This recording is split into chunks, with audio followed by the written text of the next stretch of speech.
So here we are. Here we are. We're back. Ish. Kind of. Ugh. Not really. Welcome to the Incoherent Fangirl. Where this is our last mini episode before season 3 starts. That's exciting. I'm Karin. And I am Mandy. And we are both from... Where are we from, Mandy? Pause for dramatic effect. I don't know. Where are we from? Oh, where we are both from Salazar's Incredible Elemental Circus. What she said. We were very prepared. Yes. Listen, the holidays took it out of us, okay? So... I have done nothing but not use my brain and eat cheese for like a month. So... I got deathly ill 6 days before Christmas. Ugh. So that was fun. So I think my brain is just scrambled. So it's fine. We're good. As my nieces would say, I'm just a girl. I'm just a girl. Just a girl. I like that. I like that.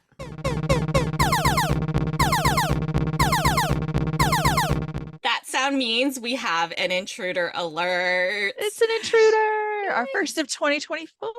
Very exciting. I almost said 2023. Who am I? Oh, no. We are not repeating a year. No, not going back. We have with us the author of Sanctuary of the Shadow, Aurora Asher. How are you?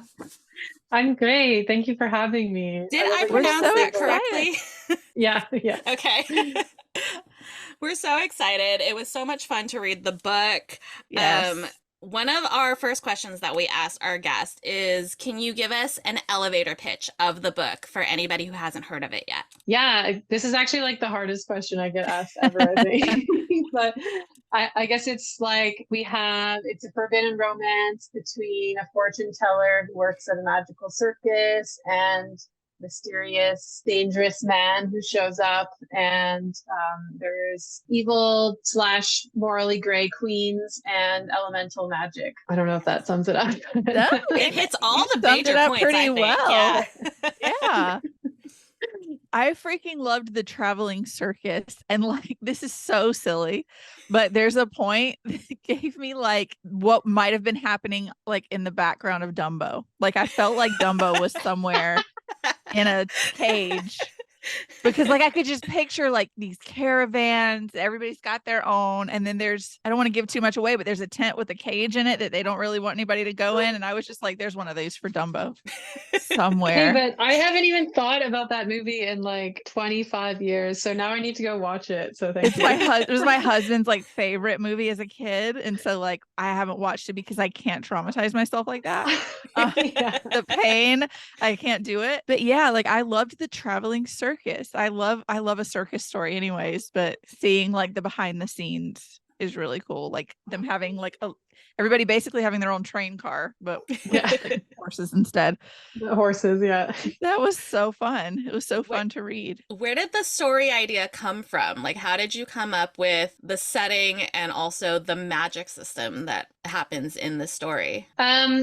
So I decided to write a fantasy, and I think the original inspiration was I just wanted to, like, I've traveled a lot, I've been to a lot of places, and I just wanted to like take bits and pieces from places that I've been and kind of incorporate it into a story. So like a lot of the settings are like not based, but more just like loosely inspired by like, like I've been to like old growth forests, and I've also been to deserts, and I've been to, whatever old cities, like Allegra is based off of a city in India. And then the elemental magic, I think, was kind of because I am a nature lover, and I just like the idea of like incorporating like nature into the magic system and having it kind of be the core of all the people and how they work. Yeah, that's really It's cool. definitely fun. Okay, so on your website, it has the Elemental Emergence series, and I need you to know, and I text Karin this as I was reading, I'm in love with Oro. Can he come back? Please. Yeah, he'll come back. Yeah. Okay, don't good. worry. Because I'm like head over heels. And so every new chapter, I was like, is he gonna come back? Is he gonna come back? She texted me, she's like, don't tell me, but like I love Oro. And I was like, I know, not because saying I was like, anything. am I gonna mess this up? Am I in love with him? Yeah, am I gonna regret every second of my life because I'm in love with Aro. But then I also like Wraith gave me such like Drax from Guardians of the Galaxy vibes, how he's like so strong and like brutal, can lay out however many people he wants to, but he's like struggling because of spoilers. He's struggling for memories and knowing like what's right, what's wrong, is this okay, is this normal? So he speaks very simply. Like, did you have any kind of inspiration for him or any of the other characters? I think I've always been a huge sucker for like any character that's like super evil, the terrible monster, but then really they're just like misunderstood, or like Yeah. they just need a little, love or whatever. Like that's like I'm like weak for that trope. So I think, yeah, I don't know if it was that he was based on anything. It was more just that like it was yet another like way for me to express that trope that I love so much, is like for like the forgotten, misunderstood, like everyone thinks they're evil and like irredeemable, but really they're just like confused and lost. I actually copied that from your website. You say something about how you love misunderstood monsters and redeemable anti-heroes. And like, this is like, just, it's a Marvel reference, but like, I will die on the hill that Killmonger is not a villain. He's an anti-hero. There's a difference. And he's not a bad guy. He's the hero for a lot of people. So I love that. Like I love a good anti-hero too. I'm with you. I'd ride hard for that trope. It's one of the best ones out there. It really is. Did you go into it knowing, I don't know if I would say it's a twist per se, but knowing how the love story would play out and knowing that these two characters, it's hard to talk about without spoiling things. But you know what I mean? Yeah, I do know. And to be completely honest, I literally had no idea. Like I was just writing and then I was like, no way. like I don't know. Sometimes that happens to me when I'm writing, like it just like writes itself, and I was like surprised. So yeah, it was very much of the moment. That is so fun. Yeah. I love when like that happens, when even the author is like, I had no idea this is where this is. And like then after I wrote it, I was gonna say after I wrote it, I felt like, oh yeah, like that had to happen from the beginning. Yeah. And when you read like, it, you know, like it had to. But at the time I didn't really know. There were like twists that I was like, I know this is coming. I know this is coming. Bleep this out, Karin, if like, so it's not a spoiler. I was convinced. I was like, this is gonna be the big reveal. Wow. I love that. I didn't even I don't know why. I don't know, because of the that's a good vibe moment. Yeah. But then like all of the twists with the where it's like, are you good? Are you bad? Are you helping us? Do you hate us? What's good? Like I could not read fast enough to figure out like what is gonna happen. I was shocked. It was so much fun. There were like definitely things that I was just like, wait, I need a breather. What's happening? Yeah. I love her bestie too. Malika. You're gonna have to tell me Malika. I kept trying to say Malika, but then I was like, no, that's not how that's spelled. Yeah. I freaking love her. I want to be friends with her. Like everybody should have a bestie like that, because a lot of people would hear my friend is in danger and override their wishes because they're like, I'm going to save your life. She's like, no, I'm still going to be loyal to you, even though I'm scared. I love her. I freaking Someone told me that she gave them like she's like the best friend who's like, do you need me to bury the body with you? Or something? Yeah. She really is. The perfect bestie energy. She really is. Is she, so since it's a series, will book 2 take us to Malika's story? Like it's like I read it as that's where the natural continuation of the story would be, that they would all head in that direction. Is that your plan, or do you have other stories? Yeah, so that's kind of, that is my plan. Like I wanted Harrow and Wraith's like primary story to be like completed, but I want to continue like the overall conflict of the book, but I want the focus to shift to like different characters. So like Malika's story is going to be next, and yeah, we'll keep like expanding off of like the conflicts that are in the first book, but the focus is going to shift to her character and someone else. Do you have like a number of books that you're I think there'll be at least 3. I would like to do more, but I need to do some like heavy plotting and figure out, because I have like an idea of where the story arc series arc is going to go. I just need to like kind of break it into book chunks. But yeah, at least 3. that is That's so exciting. Yeah. Oh man. So we talked about Oro, who we love, which leads into one of our questions that we always ask our guests. We have a segment on our podcast which we call Fictional Boyfriend of the Week, where we pick a fictional character that we read or we watched that week, and they're it for us that week.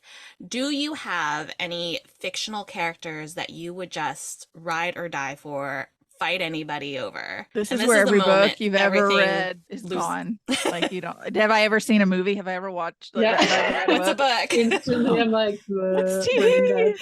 Everything disappears. I'm like the only person on earth who is fully prepared 100% of the time for that question. Even Karin, Well, who asks people every week, she's like, I Yeah, have to tell her hers. Yeah, I never remember. I have to know what your answer is for that. Oh, then, Aaron if you're- Warner. Aaron Warner from Shatter Me by Tahara Mafi is like my Oh. number one. I love Hudson Vega from Crave. I love Lorcan from Throne of Glass. Yeah, Those Yeah, are but it's I Aaron haven't- Warner. Aaron Warner forever. I haven't read that series, but Oh. I've heard of things. Yeah. It's good. It's good stuff. For me, the only reason this popped first into my head is because I was talking about this series earlier today, so that may be contributing to that. But I don't know if you guys have read Cressley Cole's Mortals After Dark series. I haven't, It's but I've heard of it. romance. Yeah, well, there's one book. I don't know why I'm just obsessed with this book. It's like my comfort read. You know, like once a year I pick it up and reread it just when I need the feels. Yeah.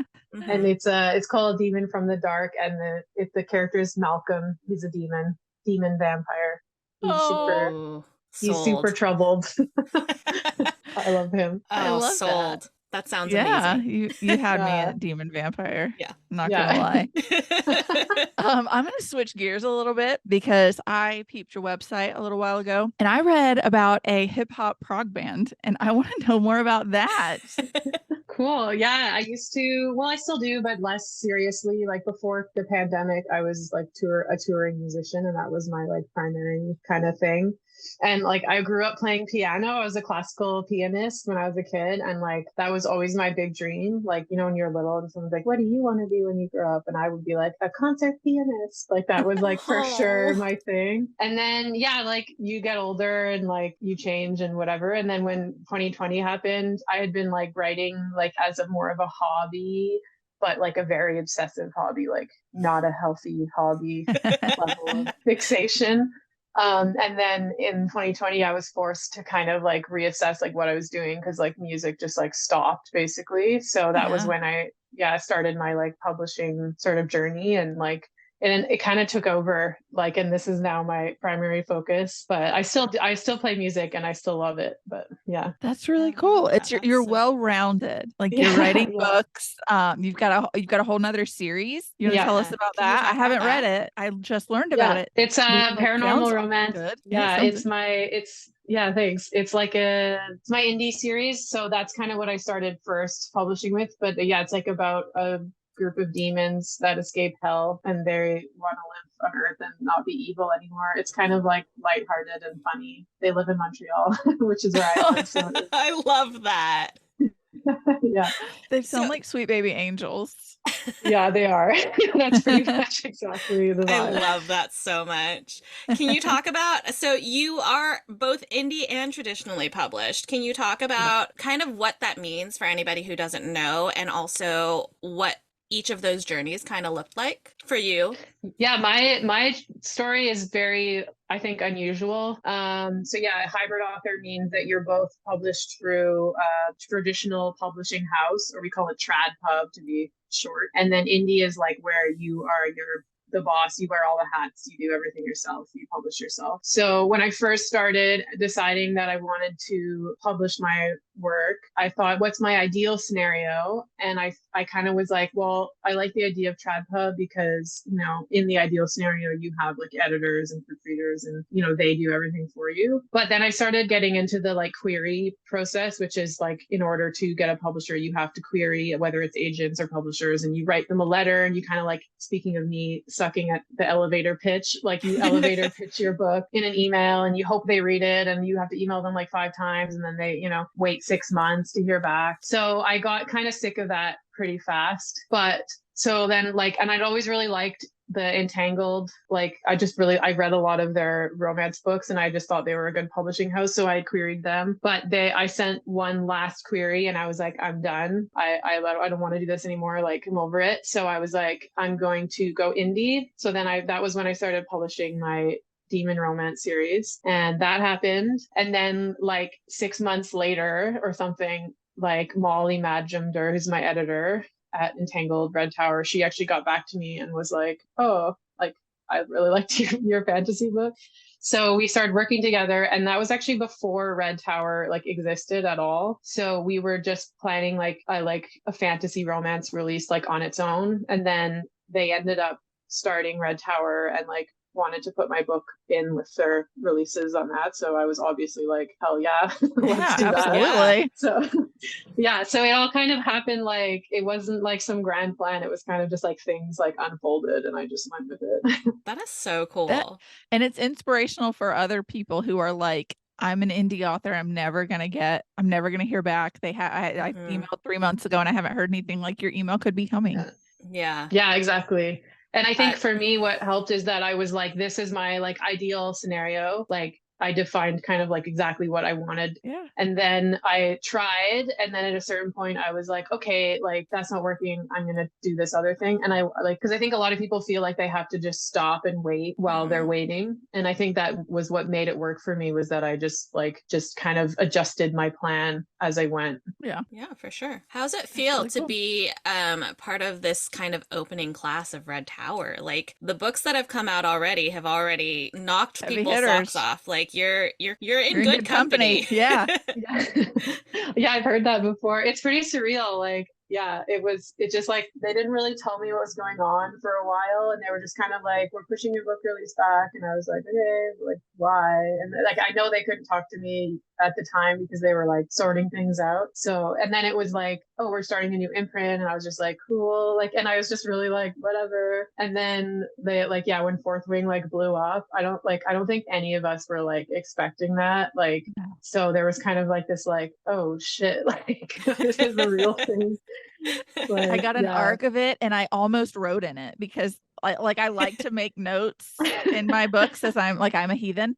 But I was like, I'll get the clear sticky notes. And now like I would it's like a prized possession, you know, like it's literally I would like never sell it or anything like that. But I'm like, I am so right. She has a first printing that she annotated. I do have that. I don't. It's got the stenciled edges, the one that everybody's like. It was before it like exploded. Yeah. She bought a second copy. When I read the art, I pre-ordered it so that I could finally write in it, and now people are like paying hundreds of dollars for that book, and I'm like, oops, whoops, I scribbled in mine.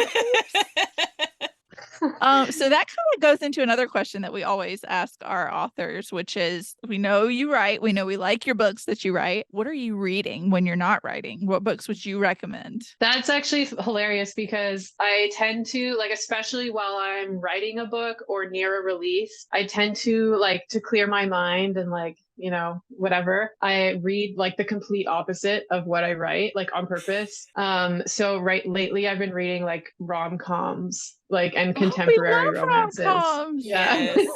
Like, because I was just like, I need to like, I don't like, it's partly because when I'm writing something, I want my inspiration to be like, I just want, if I get an idea, I don't want to question like, where did I get that idea you want it from? to be yours. So yeah, and like sometimes there are themes that are in multiple books because that's just the way the world is, like, all our brains are kind of linked. So that happens, but then it's nice to know, like, if that does happen, you're not like did I accidentally, Mhm. Right. So yeah, so that's one reason. And the other reason is I think it just helps me like get out of my head. Like at the end of a day of, marketing or writing or whatever, like if I go read something that's like the total opposite of everything, that it's kind of like a cleanse. And like reading has Mhm. always for me been like an escape or like a safe Mhm. place. So like, yeah, I just read like lately I've been reading like the funnest, lightest, happiest, I was reading Christmas books all December. So Oh my that kind of gosh, I thing. read a Yes. Christmas book. It was oh my God. What was it called? I have no Oh, I idea. can't remember. It was like a cute little rom-com, but it was Happy Little Meet Cute, Merry Little Meet Cute. Oh, I love that book. Yeah, Sierra Simone and somebody And else. Julie Murphy. Yeah, and it I was Yes. don't know about if I read that one. It's it was like a boy band, ex-boy band member who's he was the bad guy, and so the public has kind of scorned him, and he's trying to clean up his image with like a Hallmark Channel Christmas movie. But by like happenstance, a porn star gets cast as his lead. And so everybody on the set that knows is like, nobody can know you're a porn star. And just hilarity it's ensues. It was yeah. hilarious and cute, and you It's wouldn't such a think it That's was quick cute, read. but it perfect. was cute. Yeah. Yeah. And it's so See, sex positive. I'm Yeah. obsessed with it. that's amazing. I have to check that one out. Next December, I guess. Yeah, yeah, you don't want to read it now. It's not a Christmas book, but it's like they're filming a Christmas movie, so it's very Christmas Yeah. centric. But it was good. Yeah, I liked Love it. it. And hey, we love a cartoon cover romance, a contemporary We really, really do. rom-com. They're Sign us Yeah, so up. they're me so too. fun and quick to just get your mind out of like the shithole that is the real world sometimes. Yeah. Yeah. It's like I need some happy and I know this Yep. is gonna end happy. So We're big Lana Ferguson fans over here. She's our bestie. yes. You Oh, haven't cool. read I her don't books. know. No, I don't think I have. Oh, okay. So you've got to read The Nanny, which is a chef who hires like a nanny, and she used to have an OnlyFans, and He was her turns out biggest he was her fan. number one subscriber on No way. OnlyFans. I love it. And then we I have love The Fake Mate, which is like a shifter romance where it's like a fake dating between an alpha and someone who he doesn't know is a beta. Not a beta. Omega. Omega. No, Right. no. It's like a Omega verse. Yeah, it's She's Omega. not an Omega. She is an Omega. Girlfriend, it's called the Omega verse. I know, but there's three. It's alpha. It's Alpha, Beta, and Omega. She's an Omega. Okay. I promise. I thought she was the B one. I thought she was not a beta, but something else. No. Yeah. Aren't betas like the betas They're are like kind their of second in command, kind of. Oh yeah, you're Yeah. right. The Omegas are like the rare special, like Yeah. breedable. Yeah. Yeah. But Okay. yeah, it's like she pitches it as like Omegaverse light. So like if you're not in the Omegaverse, you still learn If like you're not like in paranormal romance, yeah. Yeah. in You paranormal romance, you can still follow along. like the gateway drug. I like that. I like the sound of that. This is fun. I would say. So, can you give us any kind of secrets or details about what's coming next for either this series or what you have coming down the pipeline? Yeah. So yeah, I'm finishing up the last book in my indie paranormal romance series I mentioned that I'm writing right now. And people who've read the series are like, I feel really bad because I made them wait so long for this book. Like they've been asking for this book from the beginning. It's like everyone's favorite character. So that's a long time Really? coming. Okay, good. Yeah. I love that. Yeah, I'm finally giving the people what they've patiently been waiting for. And then yeah, I'll be working on Malika's story. That one is like kind of written. It's like written in the most loose sense of the word. So there's a lot of big edits to do, but yeah, it'll be fun to dive into that. I don't know when we'll start working on that again, but probably soon. Do you have Kind of a taking Very a cool. tentative release date yet, or it's all still up in the air? Yeah, it's up in the air. Like we kind of everybody took like the holidays, and so we were just kind of like scrambling for getting all the little things ready for the release on January 9th for Sanctuary of the Shadow. And everyone was like, well, I'm off until January 8th, so like, I'll see you then. So Oh, yeah, it's been like also good because it helped me just like, take some time to chill, but it's also and it's you been like, avoid the hustle and bustle of totally. The pressure would be so on to be like obsessively like working the whole time. So it's been nice to be like, it's Christmas. Yeah. Very nice. Well, speaking of which, this episode is going to be coming out after release date. So, everybody, go and pick up a copy of Sanctuary of the Shadow. If you get one of the first print run copies, it comes with stenciled edges and they're fucking beautiful. So maybe go check that out. Highly recommend. Yeah, thank you. Thank you so I love much that you guys for have yours. Yeah, we thank were you so so much excited for sitting with us. It was so much fun to read it, Yeah. and I'm so excited for what comes next. And I don't know about Mandy, but I'm looking forward to diving into this demon romance series that we're talking about. We love demons. Yeah. Which sounds so silly, but like it's true. I love that you kind of like go far away. You're like, I'm just like, we love demons. Your eyes go heart-shaped. Just a little bit. Thank you so much for hanging out with us. It was so much fun. You have a disclaimer to make, ma'am. That's true. That's not on my housekeeping list, so I forgot. And it's been a while since we've done one of these. I'm not sorry.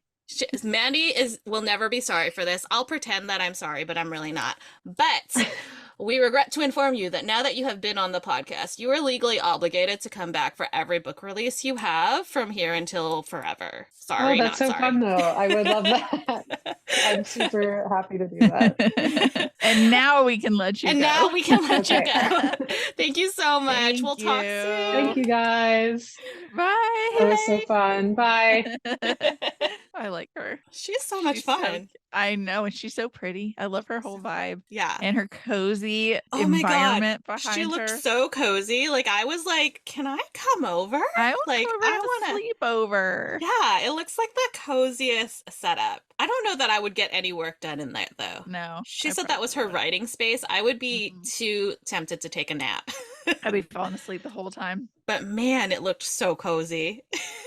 All right, everybody go get a copy of Sanctuary of the Shadow. Those edges are so pretty. I'm obsessed with them. Listen, you know what Red Tower has put out already. Fourth Wing, Starbringer, Assistant to the Villain.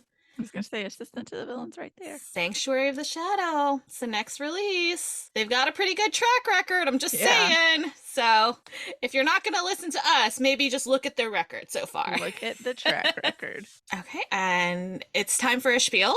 Yes? Now it's time for a spiel. Yay! We haven't done one of these in a minute. I know, it's been a while. We don't know what we're doing.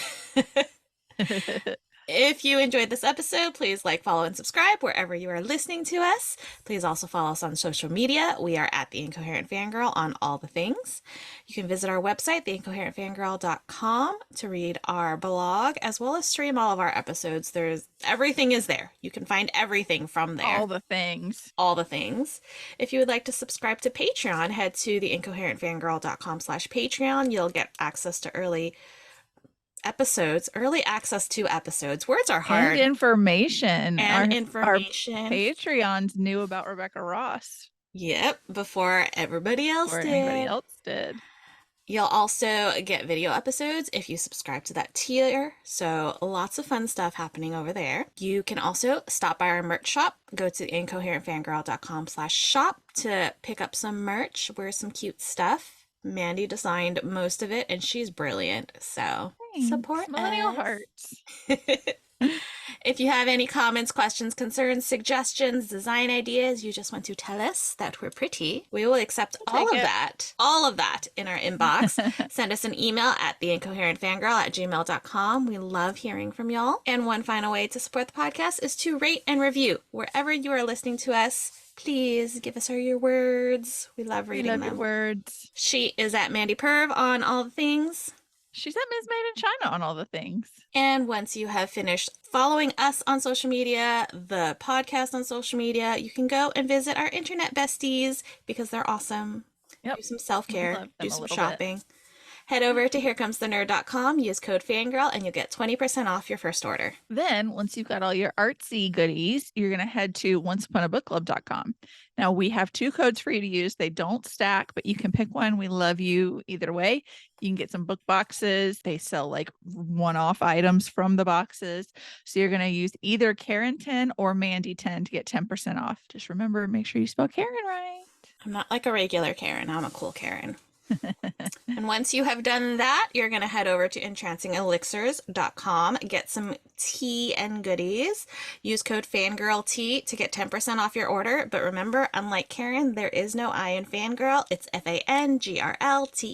And you know her, you love her, we know her, we love her, Amber D. Lewis. We've got the Fire and Starlight Saga, which is complete. And now we're just dying for what comes next. But if you head to amberdlewis.com and use code FANGIRL10, you'll get 10% off your purchase. Buy all the things. Buy 2 of all the things. 2 of everything. It's great. You're supporting an indie author and getting a great series out of it. Yeah. Galentine's Day is coming up. Get your bestie a copy of everything. Yes, I love that. And then you can buddy read it together and go through the pain together. Yep. And once you have finished visiting our internet besties and supporting them, I guess we can, head over and visit and support the show husband. We like the show husband, I guess. So you're going to head to searchersbelieve.com and you can check out all of their things. They've got paranormal episodes. They've got the podcast, The Paranormal Mind, and they've got merch also designed by yours truly for the most part. So if you use Fangirl10, you'll get 10% off over there. They've been on a little bit of a break like us. They took the month of December off, but we're recording this weekend. So they will be back soon. I've been sending some ideas for episodes. I hope they've listened to me. It's going to be a good time. Exciting. Yep. Yay. Yay for besties. We love all of them, and we love y'all for supporting us and them. Yes. Thank you so much for listening. I guess we'll see you nerds in season 3. Oh my God. I can't believe it's our 3rd season. This is crazy. Exciting. We love you. We love you. Bye. Bye. We are sponsored by our friends at Here Comes the Nerd. Pins, stickers, magnets, and more. Here Comes the Nerd has happy art for all fandom-loving hearts. New customers can use coupon code FANGIRL during checkout for 20% off their first order at herecomesthenerd.com. Coupon applies to ready-to-ship items only.